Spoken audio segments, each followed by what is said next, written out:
Do you have any interesting ghost stories, paranormal experiences, or Yes, anything? Because, because my answer is because I knew that you asked this. I tried to think really You hard. prepped. Like, what can I? No, yeah.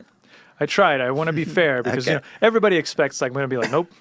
Yeah, It and that's happens. fine. I don't have anything. Yeah, It happens a understand. lot. Well, so the best, I mean, I want to be fair. I want to tell you kind of a story, like a highlight reel of several things. And you tell me, okay? When I was a kid, I was a little kid, like second grade. We had this weird schedule where our classes would be in the afternoon. So we'd be at school till late at night when it gets dark. And one time we were in recess and we're like, our classroom is at the end of a hallway with a stairwell where the lights are out and it's dark and it's kind of creepy. And we're at recess and one of our classmates says, oh, I know this like thing where you say these incantations.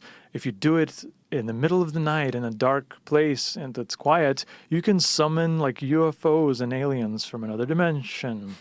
And we're like, cool, let's do this. And we go into the dark stairwell and he starts creepily like sitting and just saying alien things in language. And it's like we're standing there and watching this guy speak in tongues, and then it's starting. This feeling starts to come over us, like some shit's gonna go down right now. Like I feel the presence of the thing, right?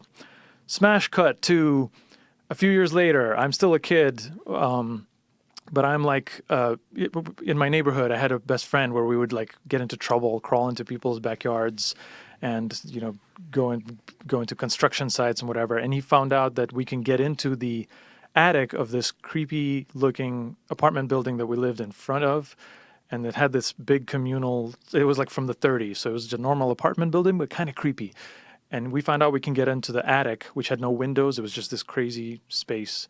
We walked in there, it's pitch black and it's lit only by like a couple of pinpricks in the ceiling just to give you enough light to know that there's a space here and there's like objects that I can't make out. They could be monsters, whatever. We thought maybe it's haunted. We don't know what we're going to find there.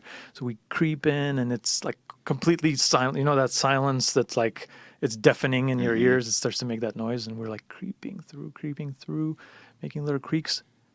Nothing. And then suddenly something pops out of a wall, like kind of from above and just shoots at us with like this menacing like hiss and just flies right at us. Okay, smash cut to. I love saying smash cut. And I'm building suspense.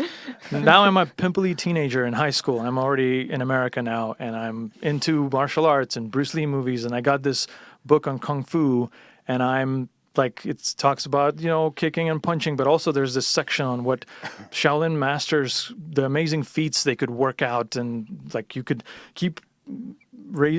Picking up a big pot that you keep filling up gradually until your hand becomes so strong you can rip people's throats out, or you can learn to control your muscles over years until you can pull your testicles into your body to avoid kicks to the groin. Yeah. Or you can like rub some sand in a basin until and let it run through your fingers until eventually over years of practice, you just rub your hands in front of the sand and you start to make the sand move. And yada, yada, yada, you have telekinetic powers to attack people at a distance. And I'm like, that's the one. I'll take that one. I'll practice for years now. I'll do this. I'll get some sand from the beach.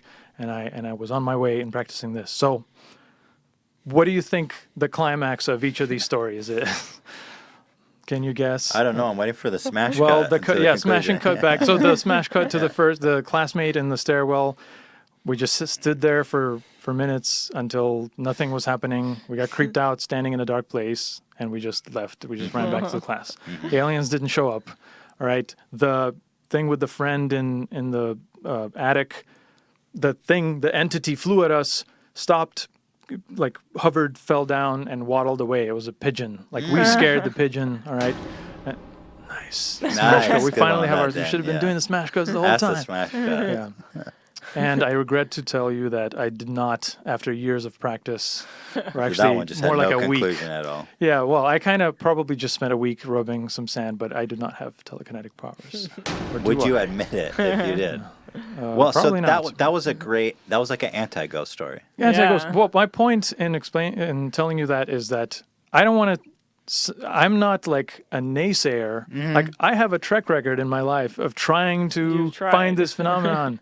I'm down. I was always like a scared child. Like I was scared of the dark. I was scared of alien shows or whatever. But I was curious enough to want to see these things. And I tried. I've done my due diligence. Me too. Bring it on.